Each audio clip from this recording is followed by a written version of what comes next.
I do believe that humanity has reached a crossroad, and I hate to exaggerate that. I don't want it to sound sensational, but I think it's true.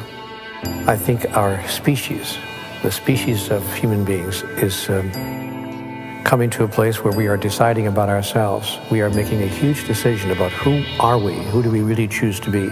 Who are we? Who do we really choose to be? Who are we? Who do we really choose to be?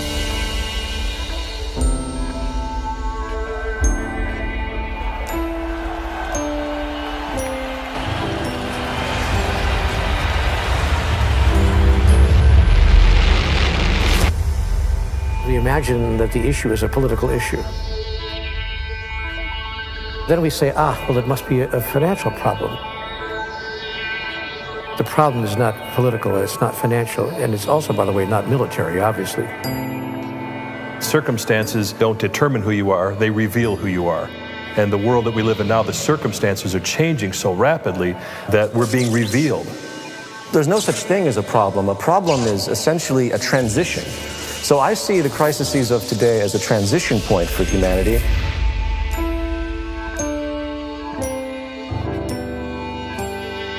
Look down on the human drama and discern through your critical faculties what's going on without judging it. Just discern, what is this human drama about right now, and what role can I best play in it?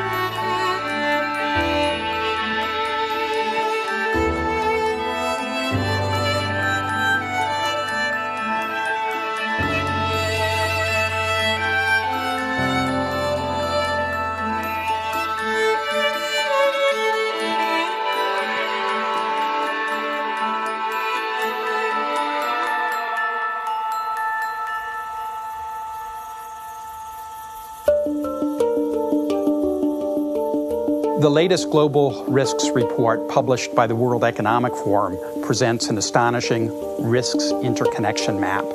It clearly reveals how all global risks are interrelated and interwoven, so that economic, environmental, geopolitical, social, and technological risks are hugely interdependent. A crisis in one area will quickly lead to a crisis in other areas. The interconnection and complexity in this map, compared to our surprise at the impact and speed of the recent financial crises, illustrates the discord that exists between all systems we've built and shows just how disconnected we've become. Our attempts at managing these systems are fragmented and simplistic, and not up to the challenges that we face today. The way we use natural resources is based on our economic system, which is closely related to our social values, which directly affect our psychological and emotional systems and all our actions. What we see in the world is a reflection of who we are. You cannot separate what's happening in the world and what's happening within people. So we're not just in crisis in politics or in economics. Human beings are now in crisis with themselves. When I studied biocybernetics, it was a wonder to see that the more we delve into nature, the animal kingdom, plant life, ecosystems, we see that everything is interconnected through reciprocal actions, some of which we understand, some of which we still don't. But now, human society is also becoming so integrated that it's like a single closed system that encompasses the entire globe. The crisis we're facing now is actually very unique.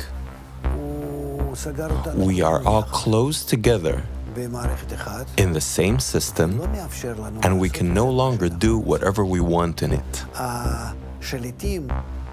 World leaders, presidents, have lost the ability to manage the people.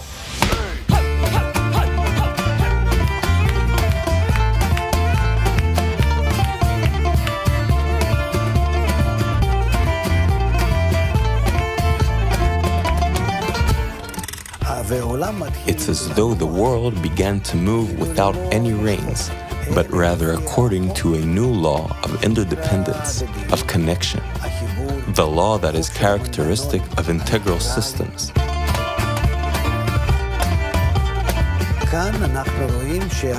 And here we see that world leaders, first of all, they can't even make decisions, whether it's G8 or G20. And even if they arrive at something, they can't realize it.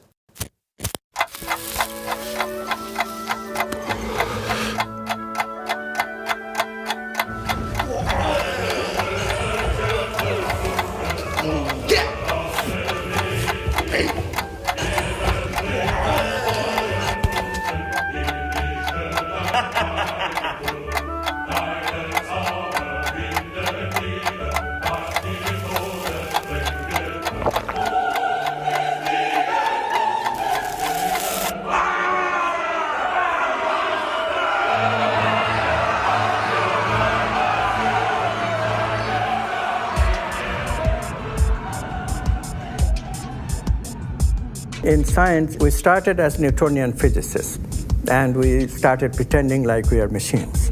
That was the worldview for some time. That changed with biologists coming along. Biology gives a different view of the human being altogether. Biology says that, well, we are machines, but we are machines with competition, with survival in mind. And we fight for our survival, we compete. So our higher values are important only if they are important for survival. Outside of survival, there is no other impetus to the human being. And because of this idea, we have become, as you know, extremely competitive in our society. If somebody else has something, I must get it. If somebody else doesn't have it yet, I must get it before he or she gets it. And this idea is causing havoc in our society. Much of our progress in human civilization has been driven by egoistic competition. People try to outdo each other, and that creates better science, better technology, etc. However, now we're at a point where this ego drive has become so extreme that it will stop at nothing in order to be more or have more than others. And so companies are destroying the ecosystem, bankers are creating economic crisis, people are building themselves on the ruin of others. Our food supplies are increasingly at risk, water resources are increasingly being strained, and our financial systems continue to be highly volatile and risky. At the same time, we're also discovering how all our systems are connected and interdependent. Clearly, business as usual is a dead end.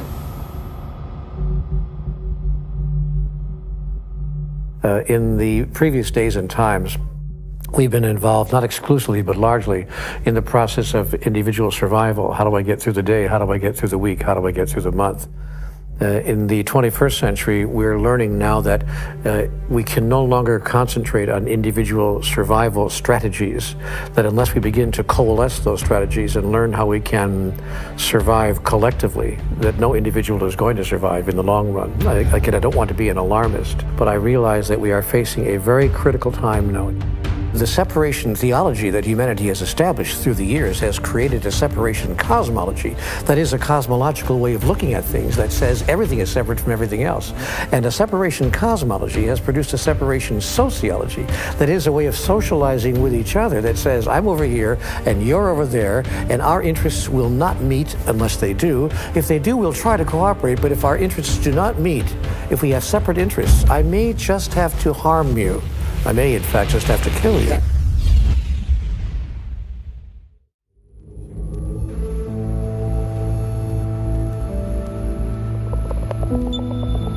There's an old story, the grandfather who's speaking to his grandson in the lodge, and the grandson comes in and says, I had a dream last night. In the dream, there were two wolves inside fighting, and one was a black wolf and one was a white wolf.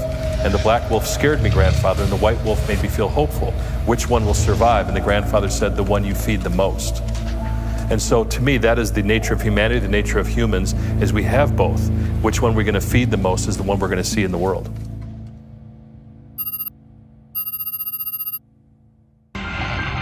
The Ash experiment is one of psychology's oldest and most popular pieces of research. A volunteer is told that he's taking part in a visual perception test. What he doesn't know is that the other participants are actors, and he's the only person taking part in the real test, which is actually about group conformity. Please begin. The experiment you will be taking part in today involves the perception of line length. Your task will be simply to look at the line here on the left and indicate which of the 3 lines on the right is equal to it in length. So, for example, if you... The actors have been told to match the wrong lines. The volunteer will be monitored to see if he gives the correct answer or if he goes along with the opinion of the group and gives the wrong answer. In the first test, the correct answer is 2. 1. 1. 1.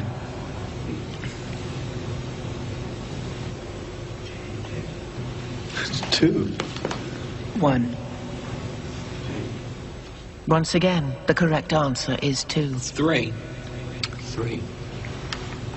3.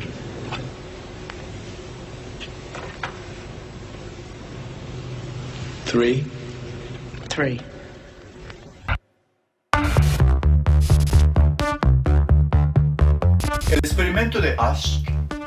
The Ash conformity experiment has been repeated many times. It's been suggested that, first, the distortion happens at the level of action. The subject believes the others are wrong, yet goes along with them anyway. Then it happens at the level of judgment. The subject begins to think, maybe they're seeing something I'm not seeing. And then it happens at the level of perception, which means that the subject's actual perception of what's right or wrong is distorted by the majority. Now, when you link these conclusions to what's happening in the world today, you have to ask, in what way have we been using the influence of society, which is probably the most powerful force in human psychology?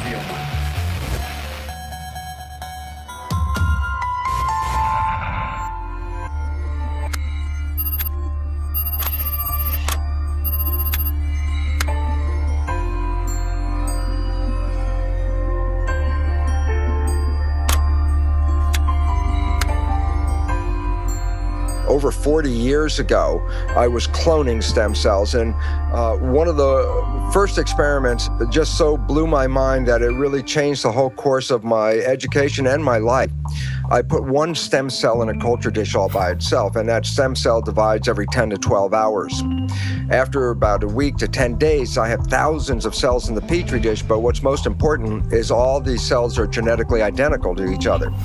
And then what I did, and this is the experiment, I separated a culture of genetically identical cells into 3 different petri dishes, and I changed the environment. But the culture medium to cells is like the world that we live in. It's got the air, the water, the food, all the things in it. So I have 3 different environments, yet genetically identical cells in each dish, and the results revealed that in environment A, the cells form muscle, in environment B, the cells form bone, and in environment C, the cells form fat cells.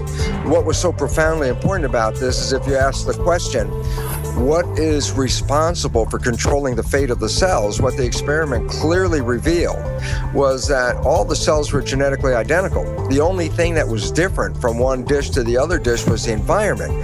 So while at the time I was teaching medical students the conventional story out of the textbook, the concept of genetic determinism, that genes control our fate and our lives, my experiments revealed a completely different story, and that was, it was the environment that was primarily responsible in shaping the behavior and genetics.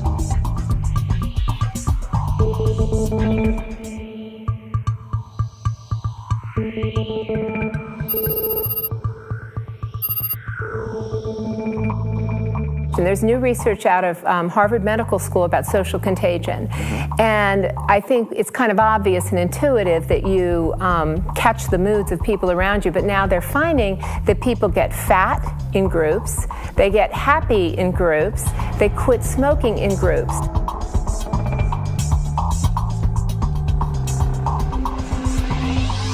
Nicholas Christakis and I have been very fortunate to find a resource in the Framingham Heart Study that we never imagined we could find. They were asking people for 32 years, who are your family members? Where do you work? Where do you live? And most importantly, who are your friends? For the first time, now that we have data like this, we are able to get a bird's eye view of networks like the networks that you live in. We had some validated measures of various emotions, including happiness. And what we attempted to show, and were able to show, is that my happiness depends not just on my own actions and thoughts and behaviors, but also on the actions and thoughts and behaviors of the people to whom I'm directly connected, my friends, siblings, spouses, neighbors, coworkers, and so forth, and the people to whom they are connected, and the people even to whom they are connected. And what this finding is showing us is that it's not just behaviors that are spreading through networks, it's also these emotional states that are spreading through networks. So we think that what's spreading is this tendency to transmit ideas, these norms of behavior. You are, in fact, a social organism. You're created by your environment. There's no you and there's no me. Once you begin to think about how everything you do has been taught to you one way or another, granted, you're putting things together and you're making decisions, but your decisions are limited to the information that's been given to you and that you've learned. So I'm a walking amalgam of a social engineering, so to speak. If I see myself as separate from everything else, that I could say is incorrect. For example, everyone knows they have to breathe. Through time, people will begin to understand that their integrity is only as good as the integrity of everything else around them. So what is happening in science is really quite pathetic, and what is happening in the public at large is also equally pathetic, because what is happening is that by pretending to be something, we are becoming that something. By pretending to be something, we are becoming that something.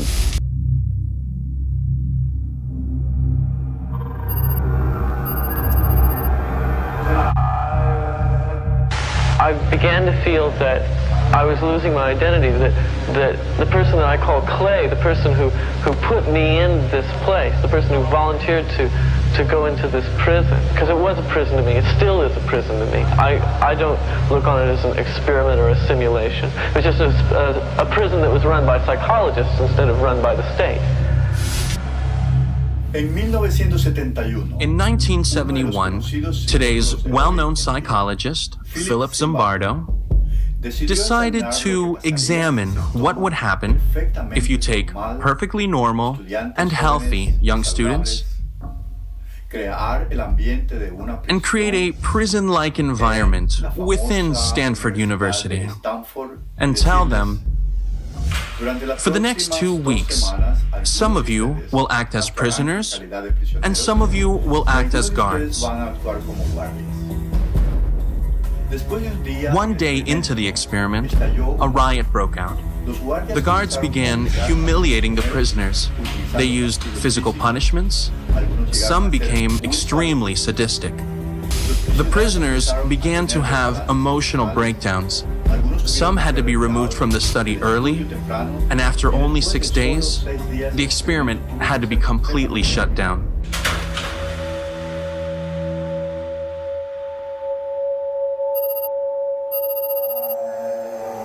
I had really thought that I was incapable of this kind of behavior.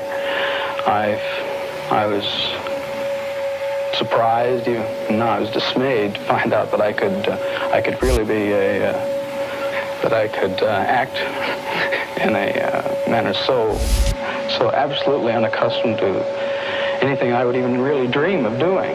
And while I was doing it, I didn't feel any regret. I didn't feel any guilt. It was only afterwards when I began to reflect on what I had done that this behavior began to dawn on me, and I realized that this was a part of me I hadn't really noticed before. By pretending to be something, we are becoming that something. By pretending that we are mindless matter, we are just material and that's it, we are excluding the finite aspects of life. We are excluding the finite aspects of our experience. And this is very serious business.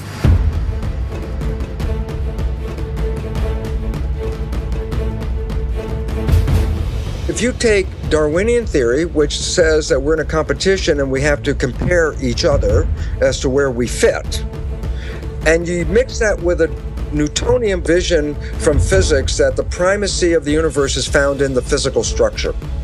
And then you put those two together and you say, well, how do you know where you fit in the Darwinian world? And the answer is, how much material do you own?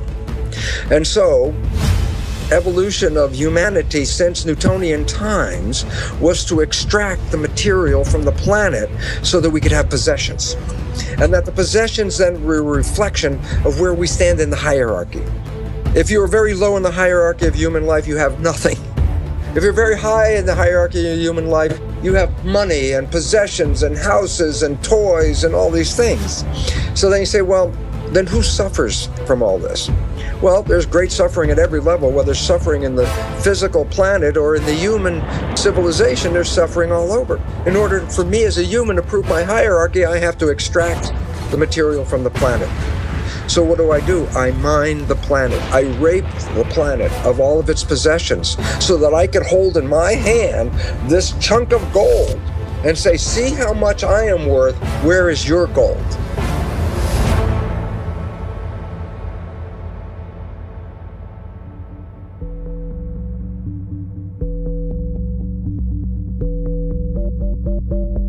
Theory of evolution is not based on community, but based on the individual. Newtonian physics said it's only the visible things that are relevant. But in a world based on quantum physics, which is based on energy, some of the things that we understand in the nature of energy are emotions and feelings, such as love and beauty. These are expressions of energy. And in a world of quantum physics, we surely emphasize more the nature of love and feelings and energy and beauty and harmony over the money and the material expressions that we look at today. And why is this important? Because then you look at the world and you say, do you want a pound of gold, or do you want to be totally in love in your life?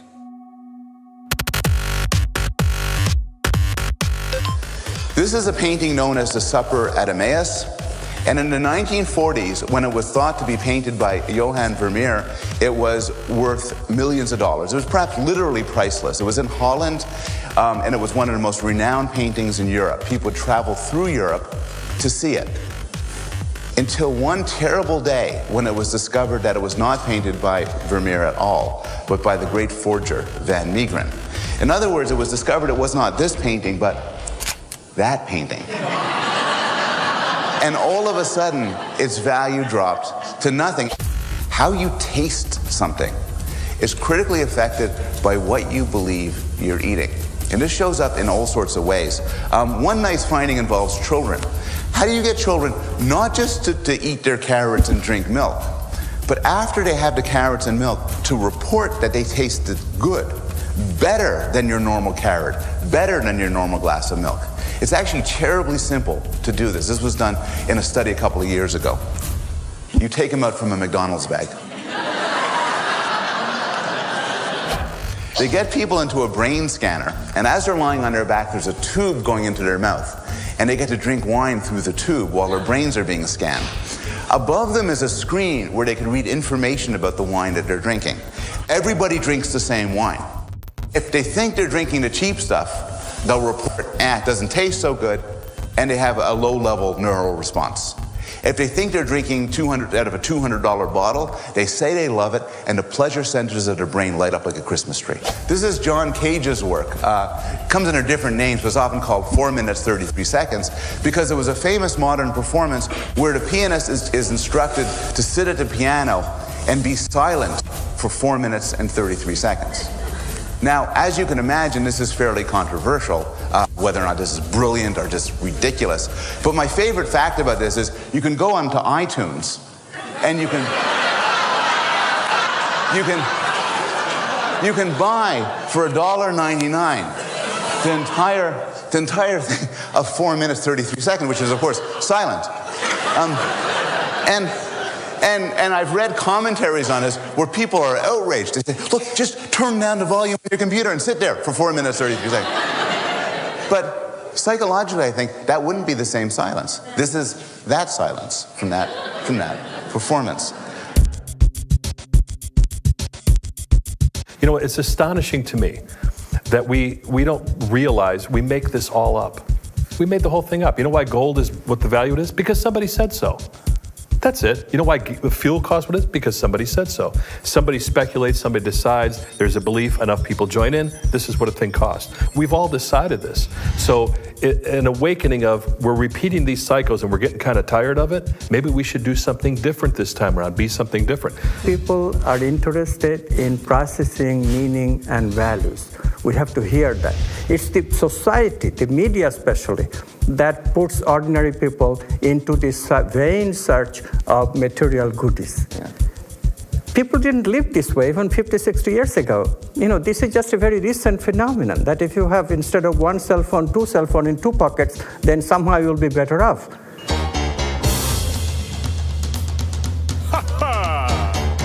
Right. I'm the king of excess. I'm the sultan of sales. I'm the boss of bargains. My credit cards, they never fail. I got a 700 something on my beacon score, which means I don't own a thing and I can buy even more. I'm a buffet eating, tablet reading, lovable guy. I get the best of the best that my money can't buy. It's a wonderful life. It's a wonderful life with my red-headed wife. It's a wonderful life. The average U.S. person now consumes twice as much as they did 50 years ago. Ask your grandma. In her day, stewardship and resourcefulness and thrift were valued. So how did this happen? Shortly after World War II, these guys were figuring out how to ramp up the economy. Retailing analyst Victor Lebeau articulated the solution that's become the norm for the whole system. He said, our enormously productive economy demands that we make consumption our way of life, that we convert the buying and use of goods into rituals, that we seek our spiritual satisfaction, our ego satisfaction in consumption. We need things consumed, burned up, replaced, and discarded at an ever-accelerating rate. Advertisements and media in general plays a big role in this. Each of us in the U.S. is targeted with over 3,000 advertisements a day. We see more advertisements in 1 year than people 50 years ago saw in a lifetime. And if you think about it, what's the point of an ad except to make us unhappy with what we have? So 3,000 times a day, we're told our hair is wrong, our skin is wrong, our clothes are wrong, our furniture is wrong, our car is wrong. We are wrong, but it can all be made right if we just go shopping.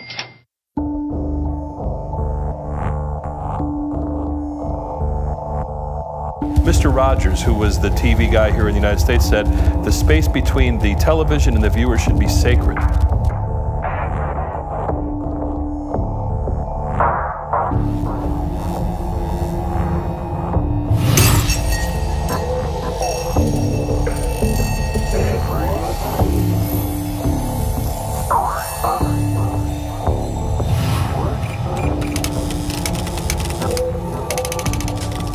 It comes down to money. If they can sell it, if it helps humanity, I don't believe that the make or break point for anything that's done in the media, for the most part, 99%, is about the influence on the consumer. It's about, can we sell it?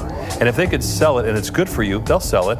But if they sell it and it's not good for you, they'll sell it anyway. In my world, I think that matters greatly on the impact of the listener because it changes their lives one way or the other.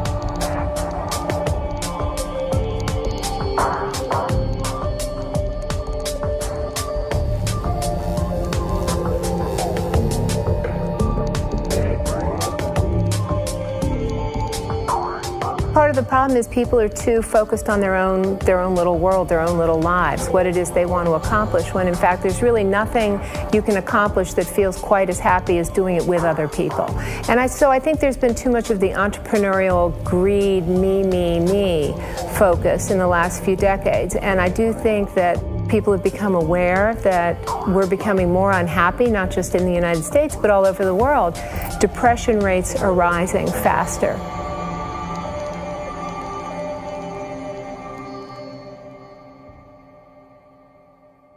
I don't know that people are always aware of it until you ask powerful questions.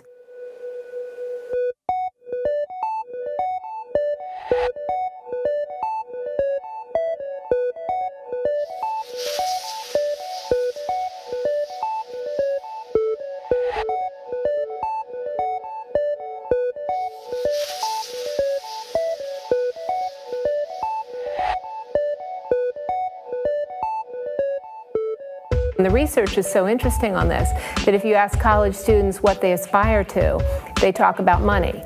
But if you ask them what the best thing was that happened to them in the last month, they mention experiences with other people. They never mention possessions. So on an intuitive level, people do understand what it is that brings them joy, but sometimes they have to find out the hard way.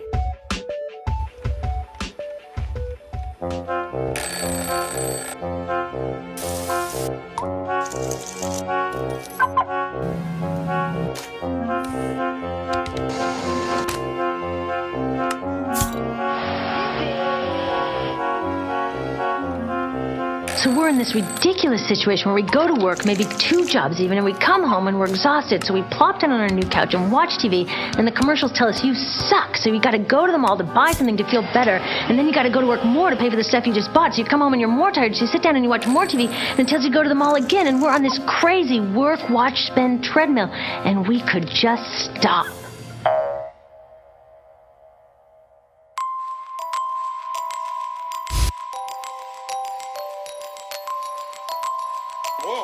I had a question, and the question was, how much did you cut them by?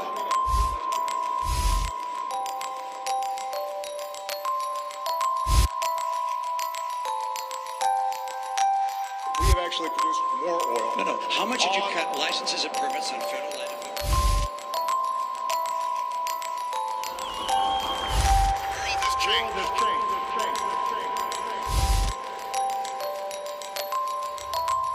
We must change with it.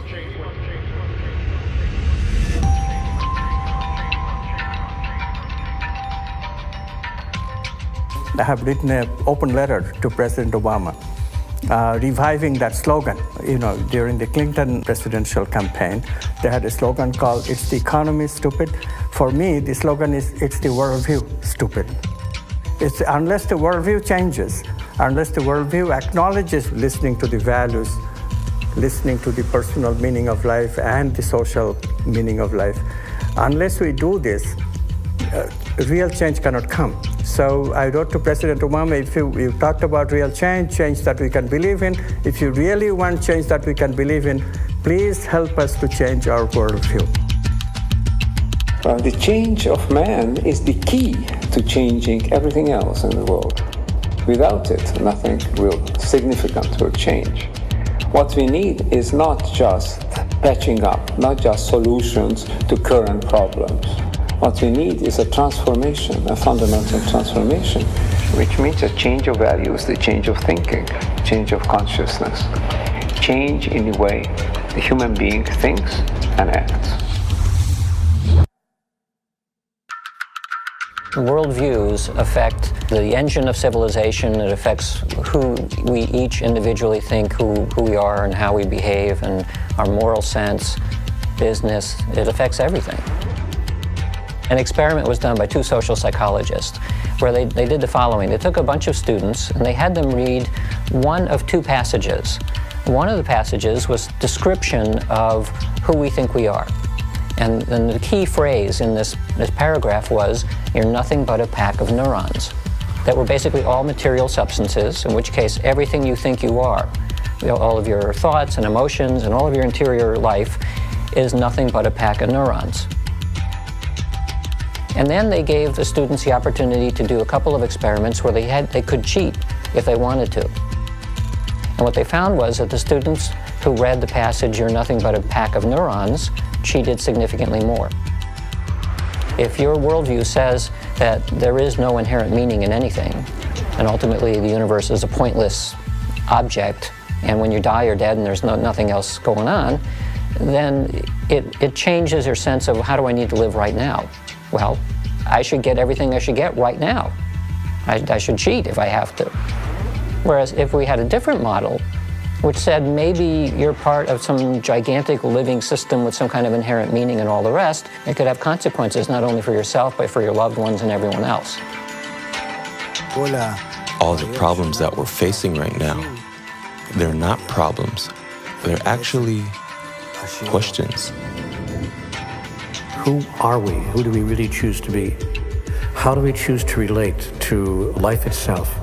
How do we choose to relate to all the different elements of life, the environment, the planet itself, obviously the people? Why are we here, and where are we going from here?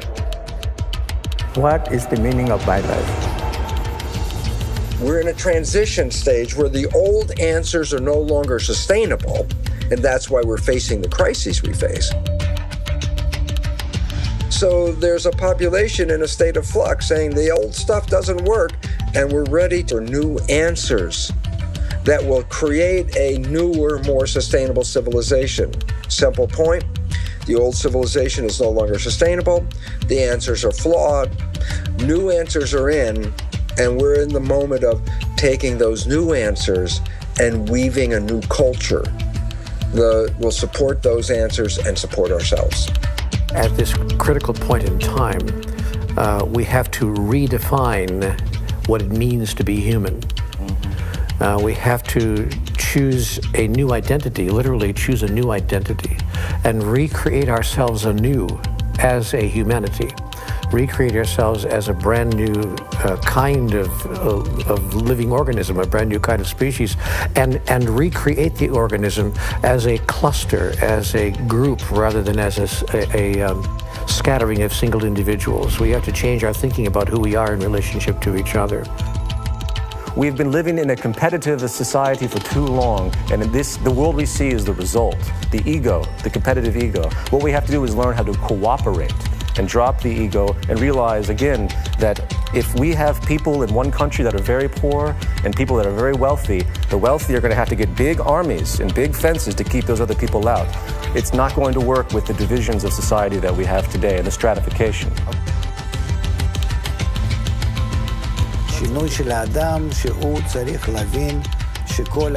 Man has to go through a change to realize that his life should be lived for the unity of mankind, and that we're all like one man and one heart, and we're sharing that desire, sharing that thought.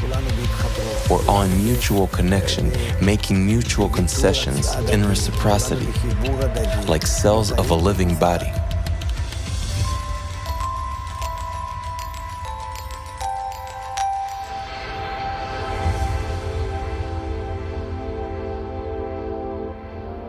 It's so simple, but we make it so difficult, and it's these hard things, these challenges, these horrible things we see are there to urge us to be better than we are. And I think until we start seeing that, they will continue, no matter on all levels. We look at our economic crisis, we look at our ecological crisis, we look at our spiritual crisis, and we say, I'm not happy, society's not happy, what's wrong with us? So that is the trigger. We have to have problems to have solutions. Problems create creativity. There's no such thing as a problem. A problem is essentially a transition. So I see the crises of today as a transition point for humanity. I see them as not necessarily something that's out of the ordinary. Again and again in nature, from the very most ancient bacteria to more recent species, they go through a juvenile phase of hostile competition to establish themselves. And then they discover the economics of cooperation. And when they find that it is cheaper and more efficient and more beneficial for everyone to feed your enemy rather than fighting them, then we are on the way to the new civilization we're all looking for. The wonderful part about nature being fractal is that we can use patterns in nature to understand other patterns that exist, because patterns repeat themselves. So now if you want to look at a pattern that's playing itself out on this planet right now that would give us insight about what is going on. So I say, look inside a caterpillar that's growing. And a caterpillar represents, let's say, 7 billion cells living under the same skin. Each cell is a citizen. And guess what? They're like people like us. They're working every day. Cells in the digestive system are taking the food and breaking it down and making products out of it. Some cells are the motility cells. Those are the cells that move the caterpillar around. The structures of like our highways with trucks and vehicles carrying materials all over the place, something like that. Cells of the immune system are taking their job of protecting the system. Respiration system is making sure fresh oxygen is being delivered. So all the cells have jobs. The caterpillar's growing. If you were in there and a reporter, you look around going, yeah, the economy is going great guns. It's growing every day. Everybody's working, full employment. This is the kind of thing we love to see. How much are we growing every day? Some percent every day. And then the caterpillar reaches a certain stage of growth. And at that stage of growth, it just stops eating. It can't take in anymore at this point. It's reaching a maximum size. Then if you're a cell inside that community, imagine what would happen. That you're on the job and all of a sudden there's less food coming in and you're a digestive cell and you say, well, man, the work is slowing down here. The factory is slowing down. Then all of a sudden it gets to such a low level that many cells get laid off of the job. Now their cell's not working. Why? There's not enough food coming in to keep them all working. And as the food shuts down, then the other jobs are affected, because if there's no food, then there's no energy, and all the systems start laying off cells, and pretty soon there's massive chaos under the skin of a caterpillar. Why? The systems stop growing, the cells are out of work, nothing is evolving, and the thing is falling apart. If you were a cell in that caterpillar body at that time, you would look around and say, oh my God, our world is coming to an end. And yet, in the midst of those billions of cells, in among them are other cells genetically identical to them, no different. But they think differently. They respond to the signals differently. These cells have the interesting name called imaginal cells. And these imaginal cells come up with new visions. And what happens is, in the midst of all this chaos, when all the other cells are running around thinking the end of the world is coming, the new imaginal cells are laying out new ideas, new visions, a new plan, a new scheme, a new way of life. And around these ideas, the cells reorganize, and they start to create new massive organizations to create something much more fabulous than the previous system. A system that is much more sustainable, a system with a higher level of evolution. And that system they're constructing called the butterfly. So there's a transition from an old world of caterpillar with an old belief system and an old way of life that was no longer sustainable. And therefore, you have two choices in this world right now. You can retain your caterpillar status and go, oh my God, the sky is falling, and be in fear. Or you can say, the caterpillar is going, I want to build the butterfly. Why? Because if I become active and, positive in the process of building the butterfly, I'm engaged, I'm working, we're creating the future. If I sit there and bemoan the loss of the caterpillar, then I'm making myself sick and everything around me. Why? I'm not contributing to our evolution. And so, where are we? We're at the demise of the caterpillar stage of civilization and the rise of the butterfly. What we have to recognize is that all this crisis, etc., is not outside of consciousness. Mm-hmm. It is also inside of consciousness. Mm-hmm. There is a plan to this madness. Mm-hmm. If we look at biological evolution, all big evolution is preceded by a catastrophe. So this is evolution of the human being that is going on right now. From being overly concerned with the negative emotions and the rational mind to listen to the values. Love, beauty, justice, truth, goodness. We need to hear that. But how do we hear that without the pangs of suffering?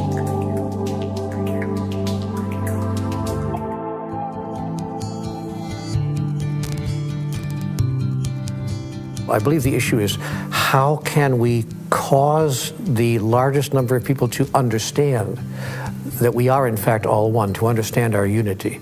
The environment has to be changed so that we are supported in a way where we respect each other, while our value systems have to understand that we cannot survive any longer through our logical reasoning with the competitive mentality that's been perpetuated for so many generations.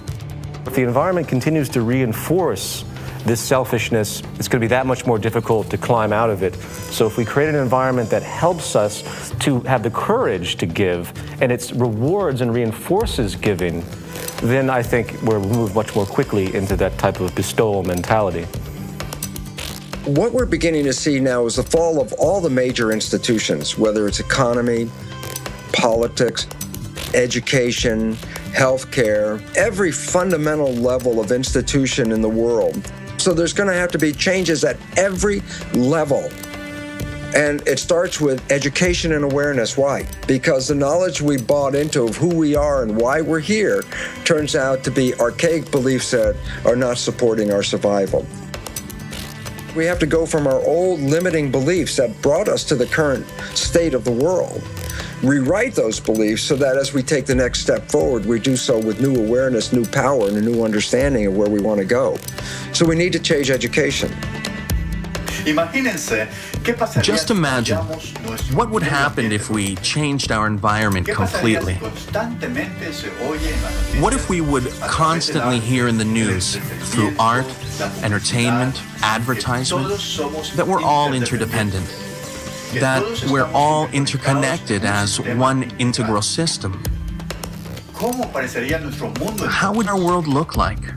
How would you relate to all the others in that system?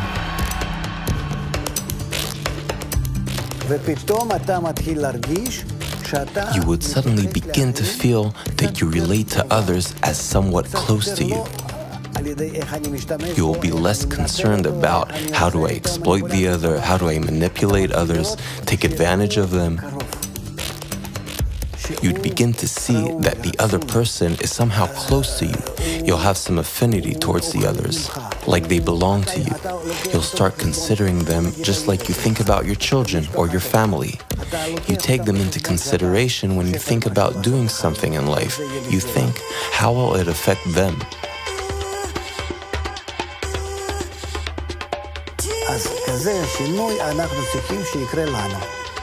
So that is the kind of change we need to go through. And it can happen to us through the proper environment that we create for ourselves.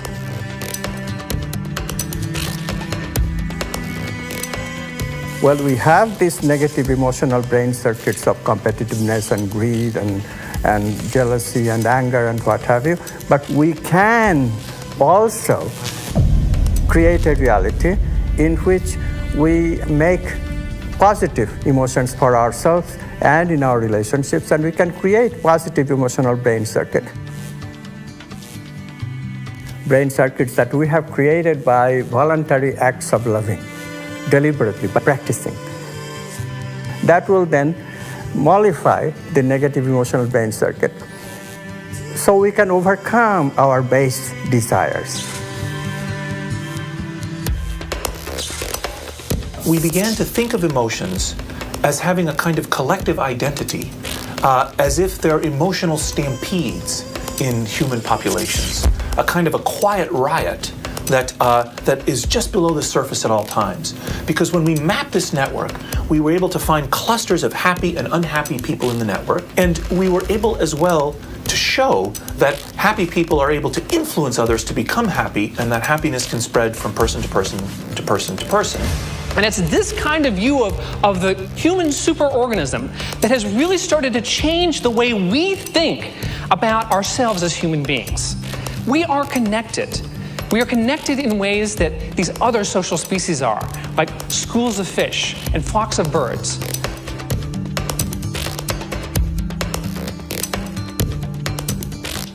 Animals have this. So-called primitive people have this. We have seemed to have lost it through our intensive egoistic orientation. If you recover this connection, then we will behave with greater solidarity to each other. We will extend our solidarity that exists in a family. We can extend it over larger areas, ultimately to the whole human family and to the living environment.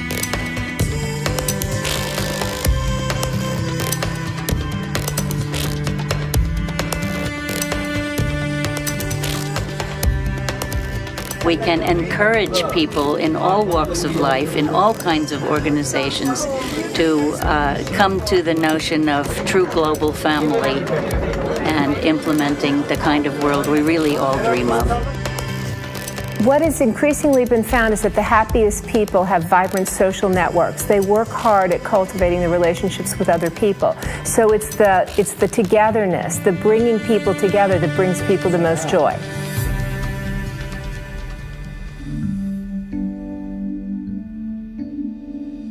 In some ways, science has always recognized that everything is always interconnected. But everything is also interdependent. And you can't study everything all at once. So science has been very good at sort of slicing up the world into little pieces and then diving deeply down each little piece, and that becomes a discipline. And it's very easy to forget that that piece actually is still connected to everything else. We conveniently forget it, which creates something which is ultimately a whole system, but it becomes fractured. It may be that some small percentage of scientists are naturally drawn to this idea of how does the thing that I'm studying fit in a larger context? And so for scientists who think about that, they eventually get to the idea of, if they push it far enough, that the universe is really just one big thing. We ask the question, why are we here as human beings? The answer is then left to something as simple and disastrously bad as, there's no reason for us to be here. We're just accidents of genetics, and therefore we could do anything we want because we weren't intended to be here in the first place. So we have a pretty big disregard to our relationship and the world around us and the nature that we live in, because we believe that organisms just got here by accident. When you look at the planet Earth, you find that we live in a very narrow zone that supports life. A perfect combination of gases in the environment, a perfect temperature and all this, and it stays constant, which has been a very unusual event of how can a planet keep a constancy in a world where everything is dynamic around it? And the answer is because nature has created one organism after another organism to keep the environment in balance and compensate for the ranges of activities that occur around us. So we keep what is called homeostasis. Very simple example is this. When the world was primarily plants, the environment, which had carbon dioxide and some oxygen in it when they first started, later became depleted of carbon dioxide, and oxygen increased because the plants were using the carbon dioxide continuously and releasing the oxygen continuously, and the balance shifted. And there was so much oxygen on this planet that the planet was flammable. So at times, lightning strikes would hit and burn up all the oxygen and burn up the planet. Life was not sustainable. So nature created a balance. And the balance was called animals. Animals breathe in oxygen and release carbon dioxide, which is the complete reverse of what the plants were doing. So why is this relevant? Because when you put animals and plants in the same environment, as the plants take in carbon dioxide and release oxygen, the animals take in oxygen and release carbon dioxide. This creates a cycle and a balance and harmony. So animal introduction was not just a random event. It was required to keep balance in. Now look at life as a seesaw that goes up and down. And I go like this. As I put one organism on one side, it throws the balance off and tilts the seesaw this way. So nature puts another organism on this side to bring the balance back. So I said, where are humans in this seesaw? And why is that important? Because humans have so much power that if we're not clear of what we're doing, we can take the seesaw and put a little weight on one side and shift the entire balance of nature. And then we have to learn to come back and shift the balance back again.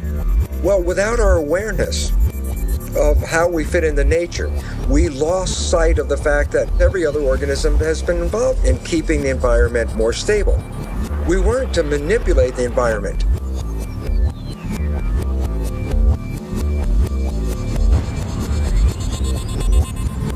But if the balance now shifts way off because of humanity, then it means that nature will no longer support human life on this planet.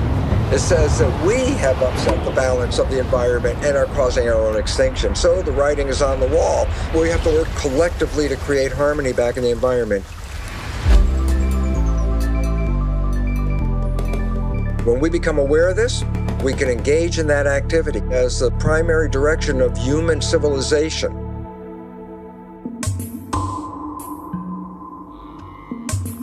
can we as a global tribe get our act together fast enough to be able to change our behavior, our collective behavior fast enough?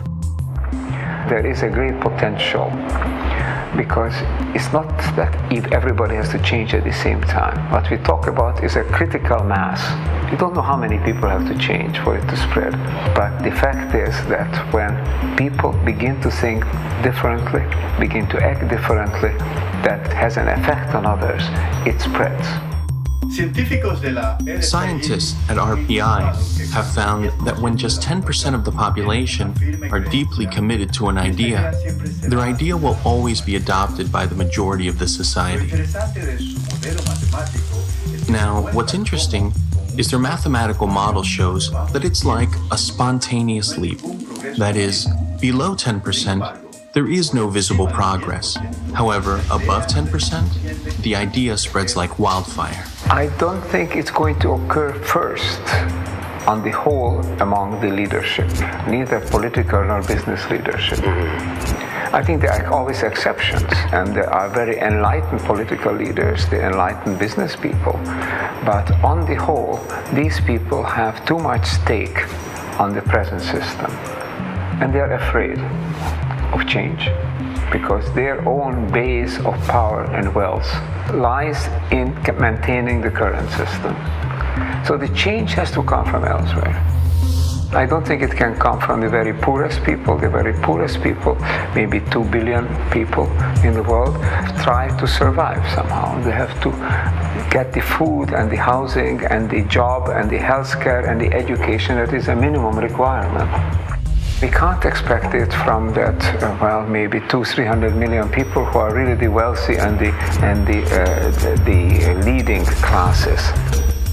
It has to come from those who are in between, who have a choice, who are becoming increasingly concerned, and who know that something needs to be done, and the hope is that they will wake up.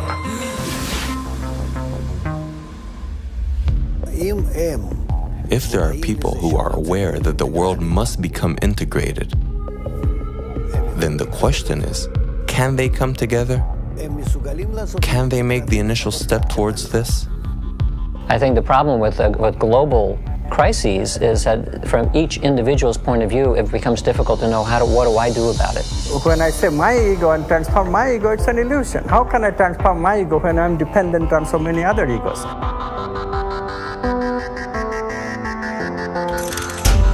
So because of the efforts of a few, changes will start occurring. How? Because the pressure, evolutionary pressure, is acting on everybody. It's just that they don't have the right context. All they need is a trigger. The trigger will be provided by this upper echelon of people who are working together to develop positive emotions. So they affect a much bigger number than is indicated by the little community that started it. So one little change in one little community can affect a much larger human community, and the interconnectedness that we have through the internet, interconnectedness of the ego, all of a sudden, without even knowing that it is doing so, will change and establish itself, and therefore changes can come very fast.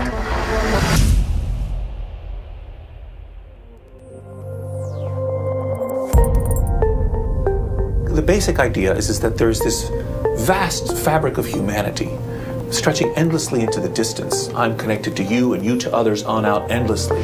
Your actions can influence the actions and feelings of others around you, which in turn then can spread to still others and then to still others.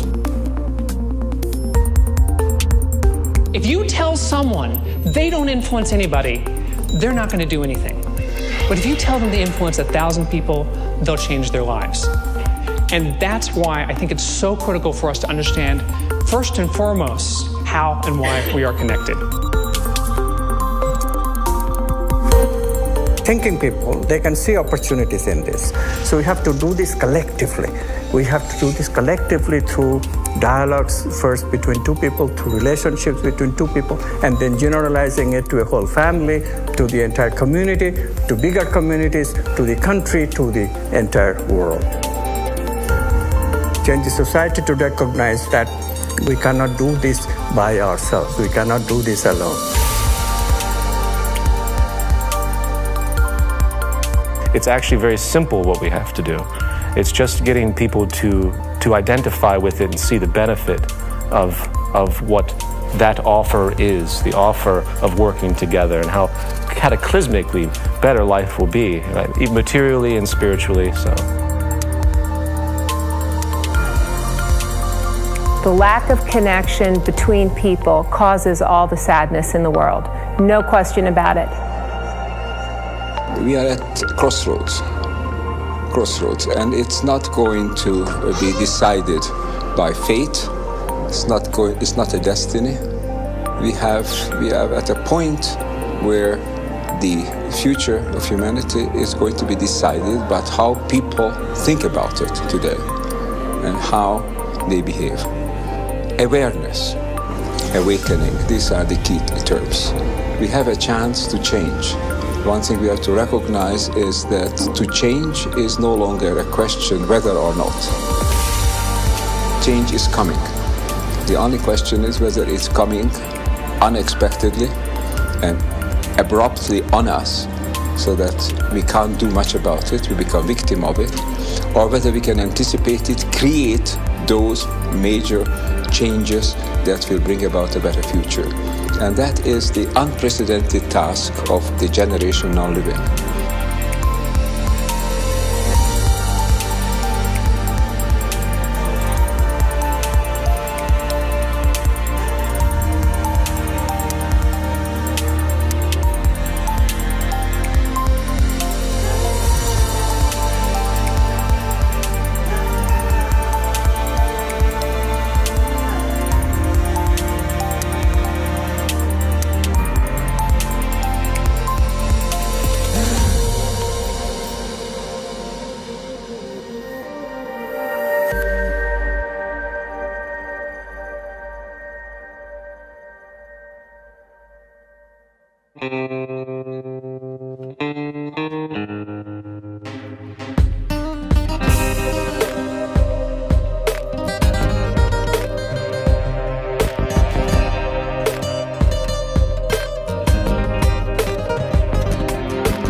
For the boys and the girls, cause the way we were living don't work no more. Divided into artificial classes, rich and poor. Individual success at the cost of others. It put us here, where it's brothers killing brothers. Yeah, and then we left with lots of crying mothers. It's turned people into haters instead of lovers. It seemed egoism brought us happiness. Now everybody depressed and laughing less. Yeah. But homie, now we past this, and it's time to spread the love to the masses. And our task is to fix our glasses. Then we'll feel obliged to love everything alive. Now is the time. We got a choice, either we live or we die.